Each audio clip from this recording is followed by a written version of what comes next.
Vous avez tous entendu parler de l'intelligence artificielle aujourd'hui. Il y a un énorme buzz sur ces trucs-là. On vous raconte plein de choses. On va être bientôt piloté par des machines. Je vous rassure, pour y travailler, on en est extrêmement loin. Mais vraiment tellement loin que je ne vois pas très bien pour le moment comment c'est possible. Par contre, piloté par des hommes qui pilotent des systèmes d'information, ça, par contre, on en est tout près. Le programme, il s'appelle ISIS, et malheureusement, il y a des sales types qui ont pris le même acronyme, là, donc il va falloir que je change bientôt. J'y travaille. Alors, l'historique de ce projet, il a commencé en fait en 2006, essentiellement sur des financements FEDER. Et au bout de 10 ans, là, on est à 6 millions d'euros de subventions de l'Europe qui refinance à chaque fois qu'on se présente, sans trop se poser de questions, probablement parce qu'on fait les dossiers relativement comme il faut. Et la 6e tranche s'achève aujourd'hui et pour aboutir à une conversion, puisque l'Europe nous a fait clairement comprendre qu'elle subventionnerait dorénavant plutôt des entreprises, donc il va falloir créer des entreprises, ce qui me pose d'autres problèmes.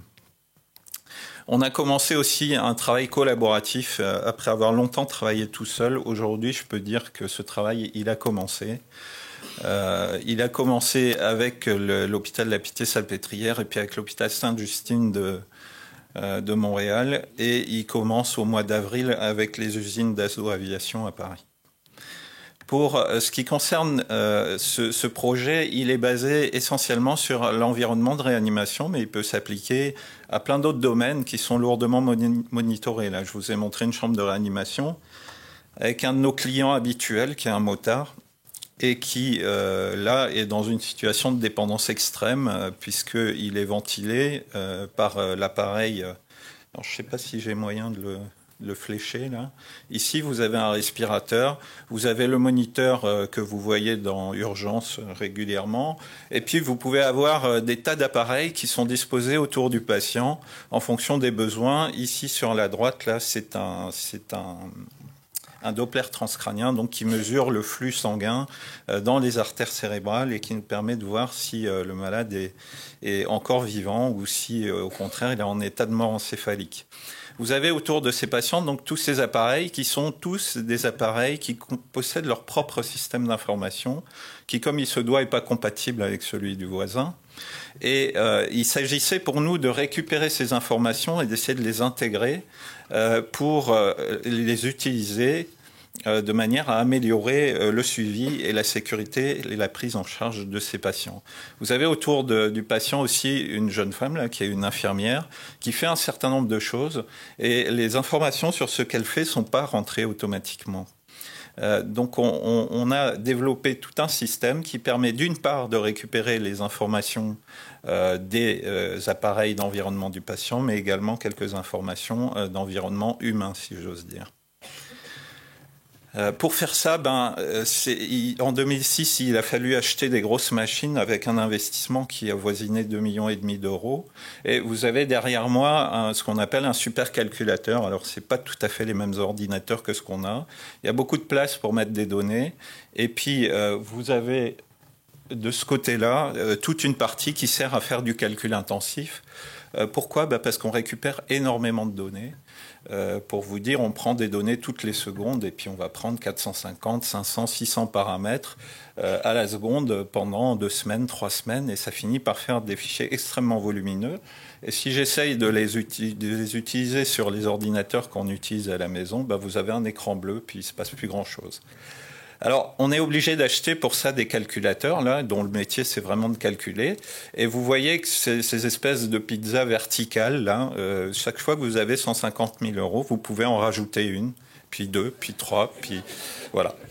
Donc, moi, j'ai dû m'arrêter à la moitié du rack, là, parce que j'étais un peu à sec. Et la puissance de calcul de cette machine-là est de l'ordre de 30 000 milliards de calculs par seconde. Donc, c'est vraiment des machines extrêmement puissantes. Alors voilà ce que ça donne. Ici, je vous ai mis un signal de pression intracrânienne. C'est un petit capteur qu'on met dans le cerveau des gens pour mesurer la pression. Et là, vous avez 3 jours de signal. Il y a à peu près 250 000 points avec des artefacts. Un coup, le malade part au scanner, donc vous n'avez plus de données. Et ça, pour les mathématiciens, c'est absolument horrible à interpréter. Ce qui fait que quand ils cherchent à vous faire des appareils pour vous aider, ça ne marche pas. Donc on a dit qu'on allait se débrouiller autrement. Et pour se débrouiller autrement, il a d'abord fallu qu'on les voie, les signaux. Donc on a dû développer aussi des interfaces pour les visualiser parce qu'il y avait trop de points et qu'on n'arrivait pas à les voir. Et vous avez derrière moi un exemple de ce que ça peut donner, où vous avez 4-5 paramètres qui sont affichés de manière concomitante avec des outils qui nous permettent de faire des remarques, de taguer une partie des données pour repérer les événements. Et vous voyez que ces signaux, ils sont complètement polymorphes, complètement bruités. Donc on n'en fait rien comme ça, là. Donc il faut travailler un peu, et pour travailler un peu, on a utilisé là à peu près 700 heures de traumatisme crânien, entre guillemets, avec la pression artérielle, la pression intracrânienne, que je vous ai montré tout à l'heure, un troisième paramètre. Et on a remarqué que pendant ces 776 heures, il y avait 695 événements qui étaient susceptibles d'être détectés, nécessitant un traitement particulier. C'est-à-dire qu'il y en a un à l'heure, évidemment, pas toujours pendant la journée, pas toujours aux heures ouvrables, et parfois pendant la semaine de carnaval. L'avantage de la machine, c'est qu'elle s'en fout de carnaval et qu'elle continue de fonctionner comme elle a fonctionné la veille et comme elle va fonctionner le lendemain, pour peu qu'il y ait du courant. Alors, qu'est-ce qu'on fait ? On prend ces paramètres physiologiques, on détermine les situations qui nous intéressent. Ici, sur les 4 lignes, vous avez 4 situations qui doivent déclencher une réaction médicale. Lorsqu'on repère ces situations, on effectue un diagnostic qui est un diagnostic électronique. Et à la fin, il me permet de voir si le médecin a fait quelque chose. S'il a fait quelque chose, est-ce que c'est bien ou est-ce que c'est pas bien ? Est-ce que c'est conforme au protocole ou pas conforme au protocole ? Et du coup, ça nous permet de transformer des signaux bordéliques en signaux binaires. Ça, les machines savent très très bien les interpréter. Et en les analysant de manière parallèle, on est capable de déterminer ce qu'on appelle des patterns ou des empreintes de situation et de dire à tel moment, il aurait fallu faire ça ou il aurait fallu faire autre chose. Tout ça, ça nous a permis, par exemple, d'analyser ce que faisaient les infirmières. Est-ce que lorsqu'elle me dit tout va bien, si vous prenez la case en haut à gauche, vous voyez que quand elle vous dit que tout est normal, c'est vrai dans 77% des cas, quoi. Et que il reste 23% des cas dans lesquels elle s'est trompée, soit qu'elle n'a pas vu quelque chose ou simplement qu'elle n'a pas jugé nécessaire de le transmettre. Donc ça, c'est un outil très puissant d'analyse des pratiques des équipes et qui vous permet de faire un retour vers elles pour peu que vous ayez aussi la diplomatie nécessaire pour le faire, parce que c'est un petit côté Big Brother, faut bien le dire. C'est pareil pour les docteurs. Alors là, je suis désolé, Microsoft, il n'a pas voulu me mettre les légendes, mais simplement, j'ai croisé des diagnostics avec une chose très précise à faire, avec l'action des médecins. Et en vert, c'est ce qui faisait bien. En rouge, ce qui faisait pas bien. En jaune, c'était l'hyper-prudent qui met ceinture et bretelles, et qui lui aussi gaspille quelque part de l'argent. Donc l'idée, c'est d'améliorer la qualité des pratiques dans des situations bien définies. On l'a fait aussi avec des médicaments. Est-ce qu'on utilise bien le thiopental ou est-ce qu'on l'utilise pas bien ? Et là, on voit qu'on l'utilise bien. On a regardé les effets secondaires, on a vu qu'il n'y en avait pas, parce que c'est un médicament qui a de gros effets secondaires, et on a compris pourquoi, parce qu'on a vu que les médecins faisaient un certain nombre de choses pour les éviter. Donc on s'est dit que pour finir, ils travaillaient pas trop mal. Alors, les objectifs de cette recherche, ils sont relativement compliqués, mais simplement pour vous montrer le cycle, la première chose qu'il nous faut, c'est des données. Et ça, c'est extrêmement difficile. Ça fait 30 ans qu'on essaye de récupérer des données fiables, et ça fait 30 ans qu'on a des difficultés, et on en a encore aujourd'hui. Et quand on récupère les données, elles sont bordéliques. Et comme disait l'interlocuteur avant moi, les ingénieurs d'application regardent vos données et vous disent mais on peut rien faire avec ça. Pourtant, nous, on bosse avec depuis bientôt plus de 20 ans. Moi, je travaille avec, et ça le fait. La deuxième étape, c'est de dire j'ai des bases de fichiers, je vais essayer d'implémenter mes connaissances dans des systèmes d'information et de regarder ce que ça donne en traitant les fichiers. Et une fois que je suis bien content, je mets ça au chevet du malade et puis je travaille avec. Pourquoi faire ? Soit on peut générer des alarmes intelligentes, parce que dans un service de réanimation, les alarmes, elles sonnent toutes les 10 secondes et on les regarde plus, il faut bien le dire. Dire une alarme, faites-moi une alarme explicite qui me donne exactement l'état de la situation de mon patient. Puis après, vous pouvez avoir des feedbacks vers les sociétés savantes pour des recommandations, vers les ingénieurs biomédicaux pour leur dire votre appareil, il y a des conditions où il marche pas très bien. Et puis, ça peut servir même à l'entretien des machines à distance. Alors, on fait de l'intelligence artificielle. Aujourd'hui, on est tous entre le rond jaune et le rond rouge, c'est-à-dire la machine, elle est capable de détecter une situation, elle est capable de proposer quelque chose, elle est éventuellement capable de le faire. Par contre, aujourd'hui, il n'y a aucune machine qui est capable d'anticiper ça, c'est-à-dire de dire tiens, j'ai vu une nouvelle situation, peut-être qu'il faudrait faire ça. Et je pense que le gros du travail qui fait qu'aujourd'hui, des gens comme Google, comme IBM mettent leurs API dans le grand public, on cherche des idées pour essayer d'avancer là-dessus. Et on essaye de fabriquer notre cerveau avec notre cerveau, donc c'est un peu compliqué. Ce qu'on a fait là récemment, c'est essayer d'améliorer l'acquisition des données. Et vous voyez en dessous de la télé, là, il y a un petit boîtier là, qui est capable d'engranger de grandes quantités de données et de les transférer. Donc on a développé un logiciel qui permet de capter les données qui transfèrent là. On a amélioré aussi les interfaces avec le personnel parce qu'il faut que le personnel puisse dire j'ai fait ci, j'ai fait ça. Ils sont occupés à autre chose, donc il faut que ça aille très vite. Et du coup, à chaque fois que quelqu'un fait quelque chose, il y a le timestamp à côté. Et la clé de l'intelligence artificielle, elle est dans celui qui va maîtriser le temps. Celui qui est capable de maîtriser le temps, c'est le roi du monde. Là. Parce que c'est vraiment quelque chose d'extrêmement difficile. Il y a des signaux qui sont décalés dans le temps et pourtant, vous les voyez au premier coup d'œil. Bon, là, c'est quelque chose sur lequel on travaille depuis un moment. Il y a des solutions qui sont envisageables, qui sont relativement simples à mettre en place. On peut aussi rentrer dans notre système les thérapeutiques.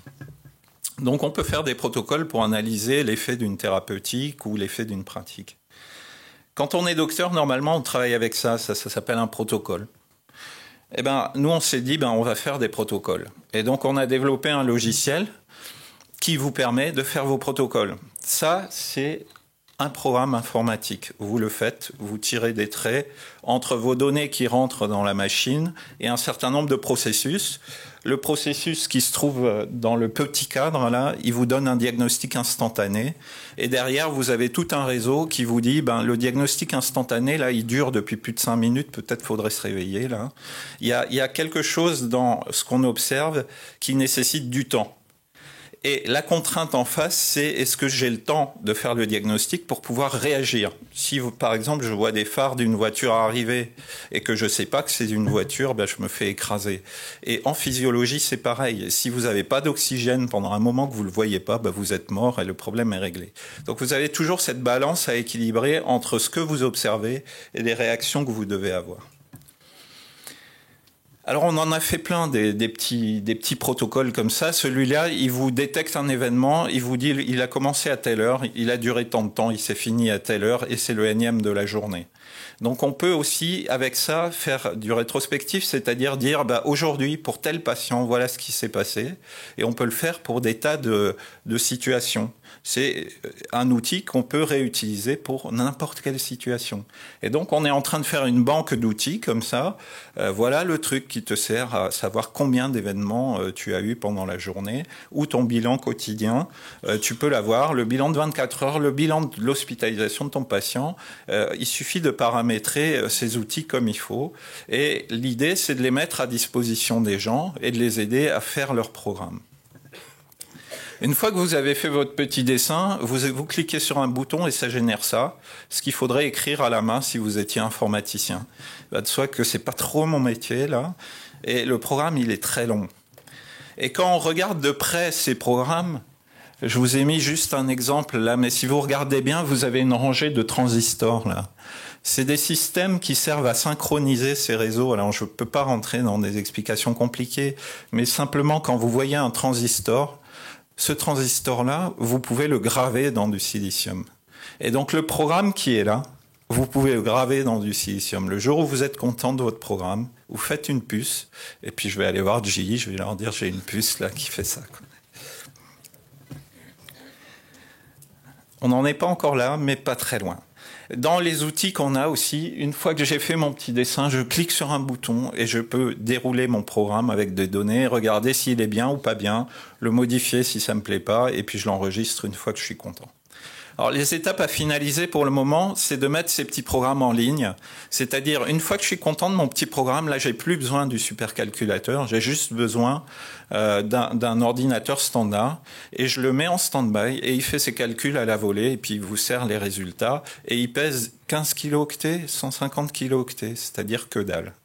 Et ça, c'est des choses qu'on peut multiplier à l'infini pour différentes situations, pour peu qu'il y ait un moniteur dans le coin. Donc c'est au bloc, c'est aux urgences, au déchocage, les gens surveillés à la maison, les femmes enceintes, on peut faire absolument n'importe quoi.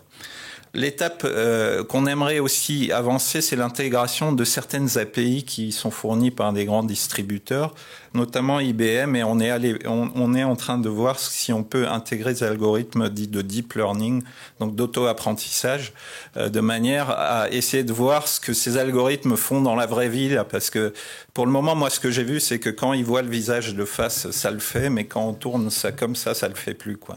Donc, il faudrait voir, là, maintenant, qu'est-ce qui est vrai, là, et qu'est-ce qui relève du fantasme. Et enfin, il faut développer des interfaces de retour, parce que trop d'informations tue l'information. Donc nous, en pratique, ce qu'on fait, c'est rouge, vert, ça va pas, et des retours qui sont de ce type-là. Les projets en cours, là, je vous ai dit, à la Pitié-Salpêtrière, l'outil il a été déployé. On est en train de former un thésard là pour faire les programmes. En pratique, c'est un programme qui peut être fait très vite par un docteur. C'est facile à utiliser. Et après, le problème, c'est le bordel qu'il y a dans la tête du docteur, en fait. Et tous les programmes se heurtent à ça. L'outil est extrêmement simple à utiliser, mais vous vous rendez compte que quelque chose qui vous semble évident ne l'est pas du tout. Et les réseaux que j'ai fait là, j'ai pris 4 mois pour les faire avant d'être content et qui marchent exactement comme marche ma tête. Le deuxième projet est à l'hôpital Sainte-Justine. Là, le but, c'est d'évaluer l'efficacité des recommandations dans le SDRA de l'enfant, donc les détresses respiratoires graves de l'enfant. Il y a des recommandations qui ont été faites très récemment, et c'est d'écrire ces recommandations en code informatique et ensuite de distribuer des machines pour récupérer les données, regarder lesquelles recommandations sont appliquées, pas appliquées, et lesquelles sont effectives et lesquelles ont aucune efficacité. Enfin, le troisième, c'est un travail qui a démarré avec Dassault Aviation. Alors, j'étais un peu surpris parce que j'étais invité au mois de décembre par les ingénieurs de Dassault pour leur présenter les outils. Alors, je ne sais pas comment ils en ont entendu parler, mais ils en ont entendu parler. Et le début de travail là est prévu en avril 2016. Ce qui les intéresse, eux, c'est comment un être humain gère les flots de données et savoir quand est-ce que le pilote qui pilote l'avion à 450 millions d'euros va s'écraser avec ou pas, quoi. Et ça, là-dessus, ils ont besoin de connaissances de physiologie qu'ils n'ont pas, et puis d'un outil qu'on est le seul à avoir. Alors cet outil, il a quand même un immense avantage par rapport aux autres, c'est qu'il n'est pas captif d'une technique d'intelligence artificielle. Je peux rentrer dedans le deep learning, je peux rentrer des réseaux de neurones, des réseaux bayésiens, ce que je veux. Et je les mets dans une boîte, je les enferme, je mets une entrée, une sortie, et à la sortie, j'ai le résultat que j'attends. Et n'importe qui peut le faire, c'est-à-dire qu'un utilisateur, un expert peut le faire. Et ça change tout parce qu'il n'a pas besoin de faire des cahiers des charges qui n'en finissent pas et d'attendre des développements qui n'en finissent pas. Il peut les tester, les essayer. Alors évidemment, ça va pas se faire comme ça reste quelque chose de difficile. Mais là, je pense qu'on a fait un petit pas pour remettre ces machines qui sont pour le moment réservées à des techniciens de haute volée dans les mains d'experts métiers, de manière à ce qu'ils modèlent les ordinateurs pour leur faire ce qu'ils ont envie qu'ils fassent, quoi. Sur les publications, en fait, il y en a deux. Là, il y en a une qui est sur un travail qui permet de détecter des modifications de comportement du signal que j'ai fait avec des mathématiciens qui sont beaucoup plus savants que moi, là. Et le deuxième, c'est la validation de l'outil ONEA, puisque vous savez, quand on fait de la recherche, quand on consomme beaucoup d'argent comme ça, il faut faire des publications. Sinon, on vous renouvelle pas les crédits. Donc, voilà, c'est ce qu'on a fait. Je vous remercie de votre attention.